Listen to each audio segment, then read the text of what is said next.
ओम काली ओम काली ओम काली। जय शेरा वाली माता की, जय शेरा वाली माता की, जय काली माता की, जय भैरवनाथ की, जय भैरवी की। ओम नमः शिवाय। शिव जी सदा सहाय। ओम नमः शिवाय। गुरु जी सदा सहाय। जय गुरु जी। शुक्राना गुरु जी। अनंताम अनंताम अनंताम शुक्राना गुरु जी। हर हर महादेव, हर हर महादेव। जय भोलेनाथ बाबा की, जय भोलेनाथ बाबा की जय। जो कालिका पुराण पढ़ने में भूल चूक होगी माफ़ करना प्रभु, माफ़ करना। आज का कालिका पुराण का 20वां अध्याय प्रारंभ करने जा रही हूँ। जय। क्षिप्र पर्वत और क्षिप्रा नदी की कथा। भगवान महेश्वर ने उस सरोवर के से निकली हुई क्षिप्रा नदी का अवलोकन किया था। जिस प्रकार से इंद्रमंडल से भागीरथी गंगा और मेरू पर्वत से जम्बू नदी निकलती हैं, उसी भांति भगवान शंभु से क्षिप्र से क्षिप्रा को विनिश्चित किया था। ऋषियों ने कहा, क्षिप्र नाम वाला सरोवर कौन सा है और किस प्रकार से उससे क्षिप्रा नदी निःसृत हुई थी, इसका प्रभाव किस प्रकार का है, ये सभी कुछ आप विस्तार पूर्वक वर्णन कीजिए। मार्कंडेय मुनि ने कहा, हे मुनिगणों, अब आप लोग श्रवण कीजिए कि जिस प्रकार से क्षिप्रा नदी निःसृत हुई थी, वे महाभागों ये भी सुनिए कि उस क्षिप्रा का क्या प्रभाव है, क्योंकि मैं ये सभी आप लोगों को बतला रहा हूँ। जिस समय से वशिष्ठ जी ने देवी अरुंधति का विवाह किया था, हे द्विजो, उसी समय में वैवाहिक जलों से क्षिप्रा नदी संपन्न हुई थी। वो समागत होकर शासन से क्षिप्र सरोवर में गिरी थी। जिस प्रकार से भागीरथी गंगा भगवान विष्णु के चरणों से शिव जल वाली सागर में पतित हुई थी। पहले समय में देवों के उपयोग करने के लिए ही धाता ने इसका विशेष निर्माण किया था। जो हिमवन के शिखर पर एक महान क्षिप्र नाम वाला सरोवर है, वहाँ पर आज भी अप्सरागणों के सहित इंद्रदेव अपनी सची को साथ में लेकर उस परम शुभ जल में रमण किया करते हैं। आज तक भी वहाँ देवों के द्वारा एक रत्न की भांति सर्वदा यंत्र के साथ रक्षित हुआ करता है।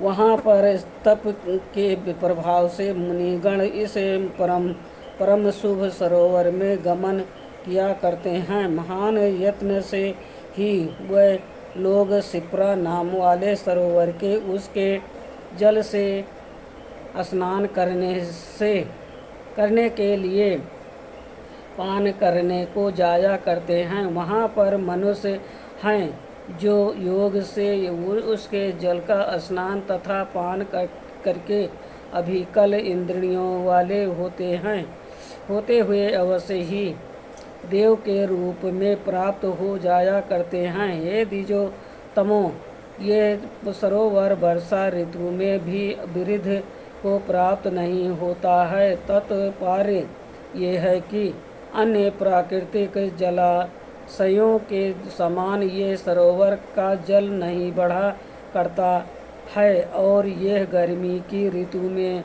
में शोषण को भी प्राप्त नहीं हुआ करता है। ये तो सर्वदा ही जैसा है वैसा ही रहा करता है, ना तो घटता है और ना कभी बढ़ता ही है।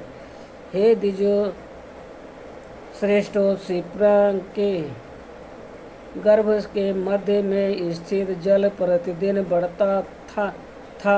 वहाँ पर उसे बढ़े हुए जल को पहले भगवान हरि ने अपने चक्र के द्वारा लोगों की भलाई करने की भावना से गिरी के शिखर का भेदन करके उस नदी को परम पुण्य करके पृथ्वी की ओर प्रेरित कर दिया था। जहाँ भी गंगा के ही समान फल देने वाली वो नदी स्नान करने वाली को पवित्र करती हुई दक्षिण सागर को चली गई थी, क्योंकि वो नदी सिप्र नाम वाले सरोवर से ही संपन्न हुई थी।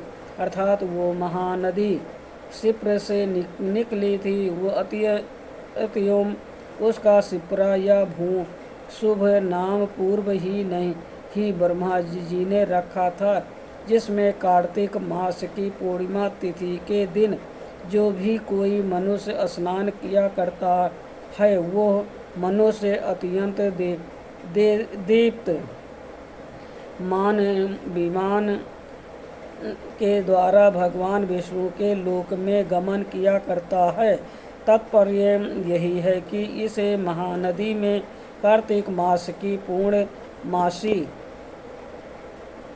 में स्नान करने का ऐसा फल हुआ करता है कि वो सीधा विष्णु लोक की प्राप्ति कर लिया करता है। पूरे कार्तिक मास में शिप्रा नदी के जल में जो भी मनुष्य स्नान किया करता है, वो सीधा ही ब्रह्मा जी के लोक को जाया करता है और कुछ समय तक वहाँ दैविक सुखों का भोग करके पीछे संसार के जन्म में मृत्यु के निरंतर आवागमन से मुक्त होकर मोक्ष की प्राप्ति कर लिया करता है। ऋषि गणों ने कहा, महामुनि श्री वशिष्ठ जी ने किस प्रकार से अरुणधति देवी के साथ विवाह किया था? हे ब्राह्मण,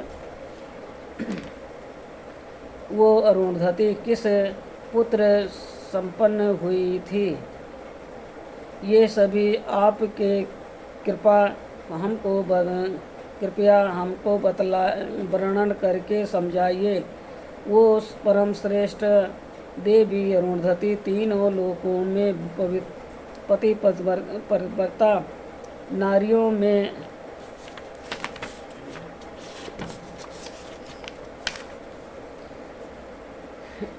में बहुत ही अधिक प्रसिद्ध हुई थी। वो ऐसी ही पतिव्रता नारी थी कि अपने पतिदेव के चरणों के अतिरिक्त अन्य किसी भी के स्थान में अपने नेत्रों से नहीं देखा करती थी। जिस देवी अरुणधति को केवल कथा का ही श्रवण करके जो कि महात्मा के सहित है, स्त्रियां स्मरण करके यहाँ सतीव को प्राप्त करती हुई मर कर भी अन्य जन्म में भी सतीव को प्राप्त किया करती हैं। काल धर्म को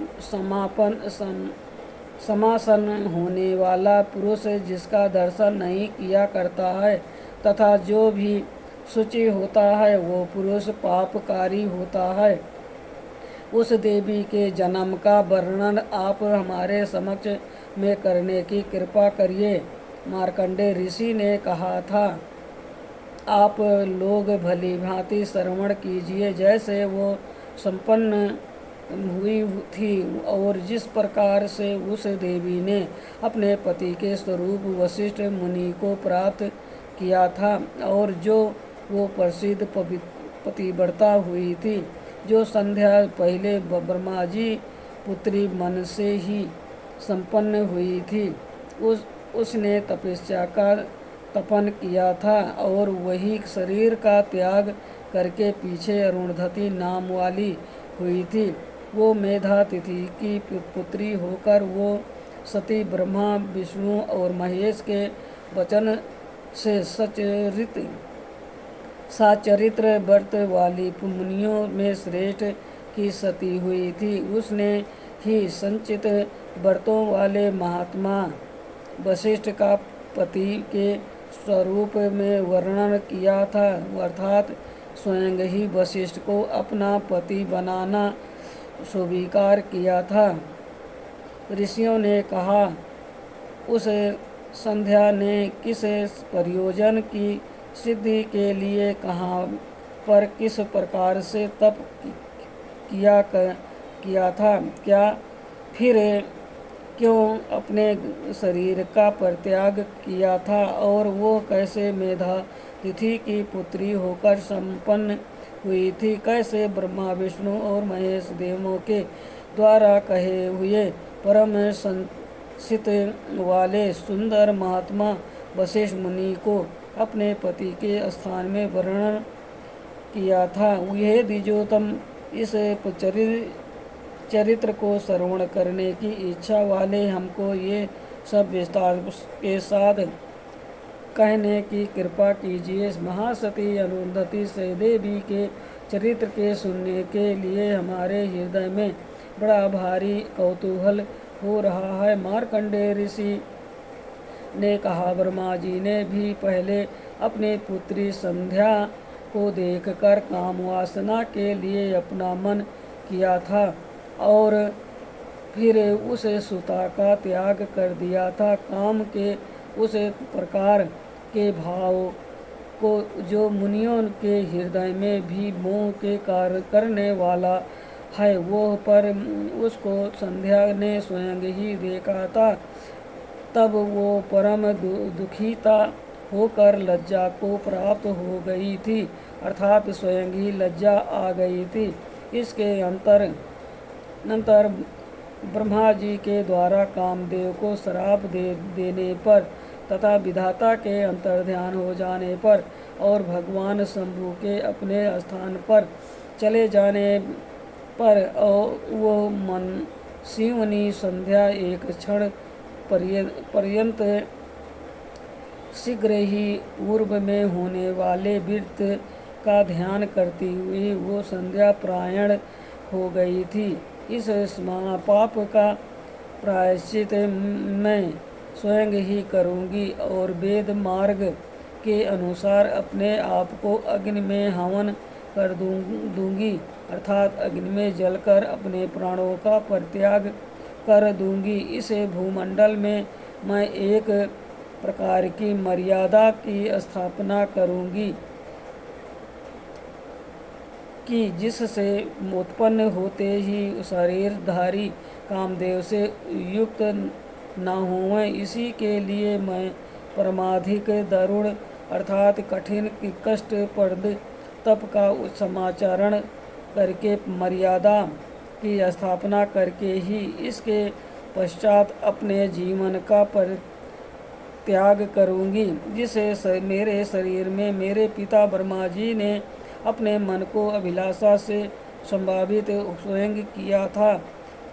जब उस शरीर से भाइयों के साथ कुछ प्रयोजन भी नहीं है, जिसे अपने शरीर के द्वारा सहस्वीय तात में काम का प्रभाव उद्भावित कर दिया गया था, वो शरीर कभी सुकृति की साधना करने वाला नहीं है। इस प्रकार से संध्या मन के द्वारा भली भांति चिंतन करके वो परम श्रेष्ठ पर्वत पर चली गई थी, जो चंद्रभाग नाम वाला था और जिससे चंद्रभागा नाम वाली नहीं नदी निकली थी।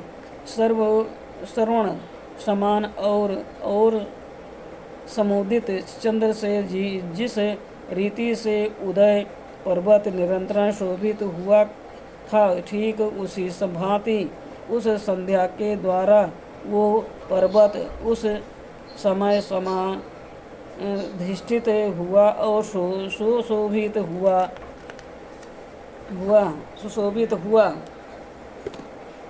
ओम नमः शिवाय। शिव जी सदा सहाय। ओम नमः शिवाय। गुरु जी सदा सहाय। जय गुरु जी। शुक्राना गुरु जी। अनंतम अनंतम शुक्राना गुरु जी। हर हर महादेव। हर हर महादेव। जय भोलेनाथ बाबा की। जय भोलेनाथ बाबा की। जय शेरा वाली माता की।